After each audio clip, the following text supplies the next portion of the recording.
Masaya ako sa pamilya ko na sinagtan. Sa konting panahon na magkakasama kami, parang nagkaroon ako ng mga kapatid sa industriya ulit na hindi ko inaasahan.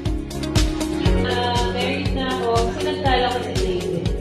So, iba rin kasi yung encouragement na binibigay na sa akin. Hindi talaga madali matupad ang pangarap. Mayroong reason talaga si Lord sa lahat ng nangyayari sa buhay natin. I see God in them eh. I see na pag nawawala ako, nababalik nila ako.